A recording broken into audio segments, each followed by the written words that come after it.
Hi. എന്നെ ഒരു പ്രസന്നതയാ. അച്ഛനെ കാണാൻ വന്ന. വരൂ. ചേച്ചി ഒരു ചായ. എന്നാ പിന്നെ ഒരു ചായ കുടിച്ചിട്ട് അച്ഛനെ കാണാം അല്ലേ? ബാ ഇരിക്കി. ഇതാണ് ബെൽത്താസ്. ഇത് അഡ്വക്കേറ്റ് റോണി, നമ്മുടെ ലീഗൽ മാറ്റേഴ്സ് എല്ലാം നോക്കുന്ന പുള്ളിയാ.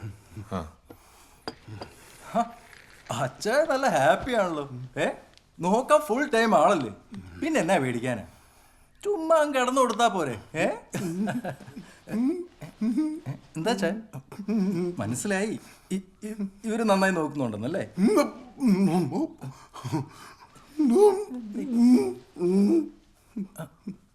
അച്ഛൻ പറയുന്നത് എന്താന്ന് മനസ്സിലാവുന്നുണ്ടോ? അതിപ്പോ വക്കീലിനെ കണ്ടതുകൊണ്ട് ബില്ലിന്റെ കാര്യം ഓർത്താന്ന് തോന്നുന്നു അല്ല അച്ചായ?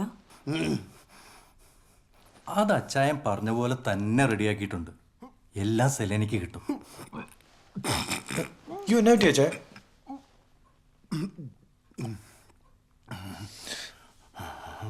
ഏതായാലും അച്ചായൻ നല്ല ഉഷാറായിട്ടുണ്ട്. ഇനി പതിയെ താമസിക്കാണ്ട് 6 മണി പോലെ എണീറ്റ് നടക്കുന്നു.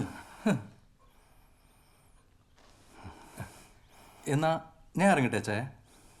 ഇടയ്ക്കിടയ്ക്ക് വരാം. എന്നാ ശരി. നിന്റെ വീട് എവിടെ? ഇവിടെ അടുത്ത് തന്നെ സാറേ. അടുത്തോ എന്ന് പറഞ്ഞ? എളങ്ങാട് തന്നെ. ആ, എളങ്ങാട്. സെലീന, ഒരു കാര്യം പറഞ്ഞേ. അതെ, അമേരിക്കയിലെ കാര്യങ്ങൾ അറിയുന്ന ഓർത്തിട്ട് മാഡം ഒരു രീതിയിലും വിഷമിക്കണ്ട. ജോണച്ചായൻ അവിടെ കിടന്ന് എന്നാ ഉണ്ടാക്കിയാലും ഞാൻ വിചാരിച്ച കൂളായിട്ട് അത് പൊളിക്കാവുന്നേ ഉള്ളൂ. മാഡം എൻ്റെ കൂടെ ഉണ്ടെങ്കിൽ ഒരു ദോഷവും വരാണ്ട് ഞാൻ നോക്കിക്കോളാം. എല്ലാ കാര്യത്തിലും ഞാൻ കൂടെ ഉണ്ടല്ലോ വക്കീലെ. ആണോ? അങ്ങനെയാണെങ്കിൽ ഞാൻ വേറൊരു കാര്യം പറയട്ടെ. അച്ചായൻ്റെ ബില്ലിൽ മാഡത്തിന് പ്രശ്നം ഉണ്ടാക്കുമെന്ന് 1-2 ക്ലോസ് ഉണ്ട്. അതൊന്നും മാറ്റി വെടിപ്പാക്കുന്നതിനെ പറ്റി മാഡത്തിൻ്റെ അഭിപ്രായം എന്താ? ഓ, അങ്ങനെ ചെയ്യുന്നതായിരിക്കില്ലേ നല്ലത്? അതെ, നമുക്ക് അതൊക്കെ ഒന്ന് ഡിസ്കസ് ചെയ്യണം. എനിക്ക് 1-2 നല്ല വീടുകളുണ്ട്. മാഡം സമയം പോലെ അങ്ങോട്ടേക്കൊക്കെ ഒന്ന് ഇറങ്ങ. ഞാൻ വിളിക്കാം. ഓക്കെ, മതി.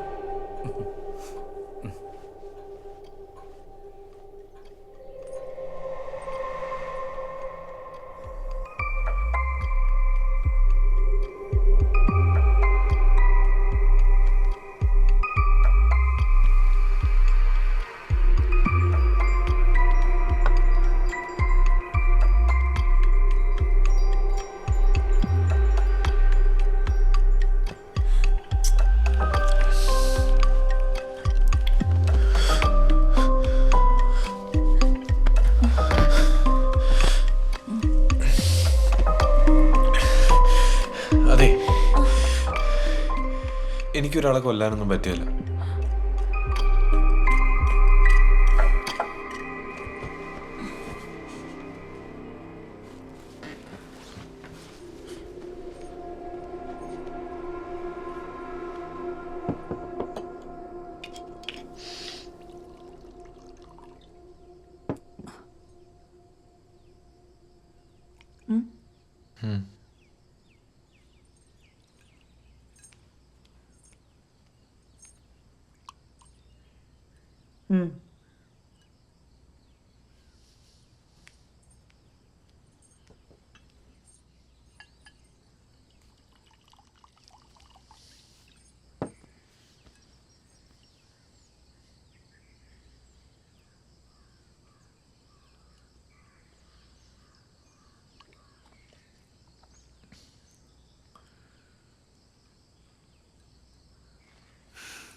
നമുക്ക് ഇങ്ങനെയൊക്കെ അങ്ങ് പോയാൽ പോരെ? എത്ര നാളിങ്ങനെ സാധിക്കും? പിന്നെ ഒന്നുമില്ലാതെ ഞാൻ തെരുവിലേക്ക് ഇറങ്ങിയ എൻ്റെ കൂടെ ഇങ്ങനെയൊക്കെ തന്നെ പോകാൻ ബെല്ല് റെഡിയാണോ? ഇനി അതും പോട്ടെ, എന്താ നമ്മൾ തമ്മിലുള്ള ബന്ധം?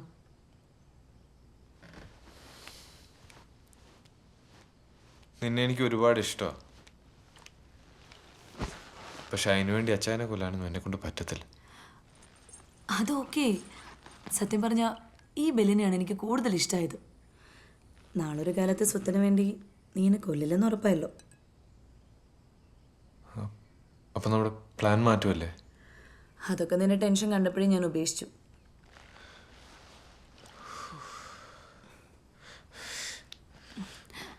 അല്ല, ഞാൻ ചോദിച്ചതിനുള്ള ഉത്തരം പറഞ്ഞില്ല. നമ്മൾ തമ്മിലുള്ള ബന്ധം എന്താ? അങ്ങനെയൊന്നും ചോദിച്ചാൽ എനിക്കറിയത്തില്ല.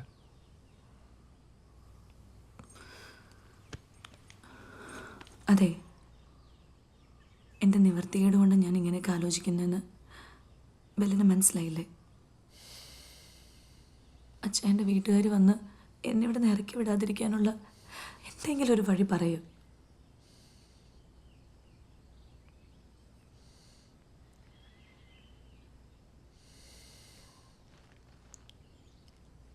ഞാൻ നാളെ വരാം.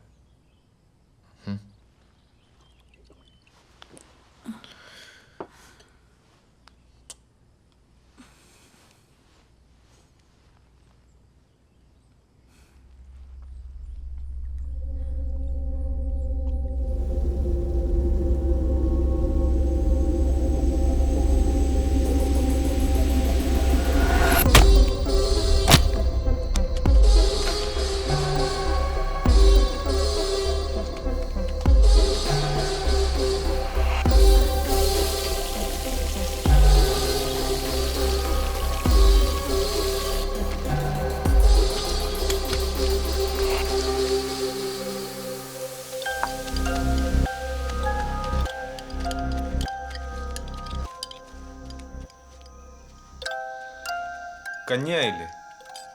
ആ, ദാ അച്ഛനുള്ള കഞ്ഞി. ഇത് അച്ചായനുള്ളതാണോ? അതെ, അച്ഛൻ ഹാപ്പി ആയിട്ടിരിക്കട്ടെ എന്നേ. ഇതൊക്കെ കഴിച്ച അച്ചായൻ ബാക്കിയുണ്ടാവോ? ഉണ്ടാവില്ലായിരിക്കാം.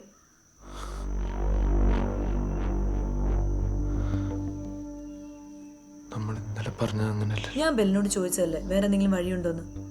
നീയൊന്നും പറഞ്ഞില്ല. അപ്പോൾ ഞാനൊരു പ്ലാൻ ഉണ്ടാക്കി. ഇനി ഏതായാലും 5-8 മാസം കൂടി അച്ഛൻ ഉണ്ടാവുള്ളൂ.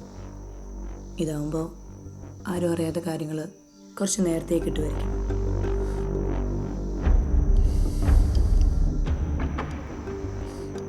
പ്രശ്നമാവത്തില്ലേ? ഏയ്, നമ്മൾ അച്ഛനെ നന്നായി നോക്കുന്നുണ്ടെന്ന് എല്ലാവർക്കും അറിയാം.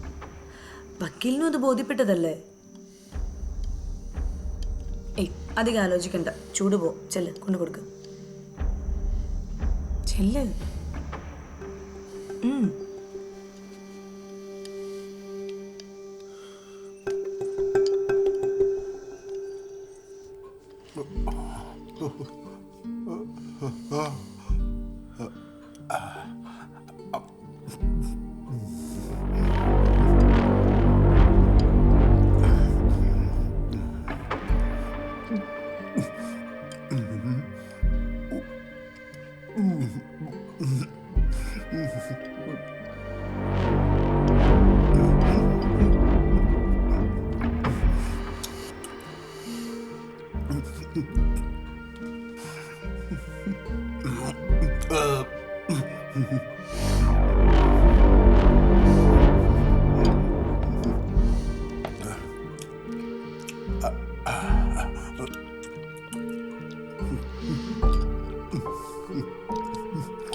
അച്ചായൻ ഹാപ്പി, മുഴുവനും കഴിച്ചു. അതല്ല ഞാൻ പറഞ്ഞത്. എന്തായാലും നിന്റെ മുഖമൊന്ന് തെളിഞ്ഞു കണ്ടല്ലോ, അത് മതി. എന്നാലും ഈ ഹാപ്പി എൻഡിങ്ങിന്റെ ഐഡിയ അടിപൊളി. ഇതെനിക്ക് എന്നാ തോന്നാഞ്ഞെന്നാ ഞാൻ വിചാരിക്കുന്നത്. തോന്നിയില്ലല്ലോ.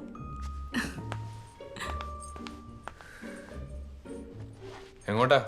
ഞാൻ എസ്റ്റേറ്റ് ഓഫീസ് വരെ പോവാ. ഓ, അപ്പൊ ഇനി എന്നും ഇങ്ങനെ ചെയ്യല്ലേ? ആ, ഞാൻ നാളത്തെ കാര്യം രജി ചേച്ചിയോട് പറഞ്ഞിട്ടുണ്ട്. പുള്ളിക്കാരി കൊടുത്തോളൂ. അതെന്താ, നാളെ ബെല്ല് വരില്ലേ? അല്ല, എനിക്കൊരു 2 ദിവസത്തെ ലീവ് വേണം. എന്തു പറ്റി? ആ ഇസ്രായേലി പോക്കിന്റെ പരിപാടിയില്ലേ, അതൊന്നും ഇവിടെ നിന്ന് ലൈവ് ആക്കാനുണ്ട്. അതെനിയും കളഞ്ഞില്ലേ? ഇന്നലെ എന്നോട് ചോദിച്ചില്ല എൻ്റെ പ്ലാൻ എന്നാണെന്ന്. ഒരു 2 കൊല്ലം ഞാൻ അവിടെ പോയി ജോലി ചെയ്തിട്ട് വന്നാൽ നമുക്ക് ഈ അറവിടമാരുടെ പുല്ലൊക്കെ അങ്ങ് വേണ്ടെന്ന് നോക്കാം. എങ്ങനെയുണ്ട്? ഇനി അതല്ല നിന്റെ പ്ലാൻ ആദ്യം വർക്കാവുന്നെങ്കിൽ നമ്മൾ ആ രീതിക്ക് അങ്ങ് പിടിക്കും. ദേ എന്നാ ഒക്കെ ആയാലും നമ്മൾ 4 കാലിലേ വീഴത്തുള്ളൂ. ഓക്കെ അല്ലേ? ഓക്കെ. 2 ദിവസം എന്നേലും ആവശ്യമുണ്ട് വിളിച്ചാൽ മതി, ഞാൻ ഓടി വരാം.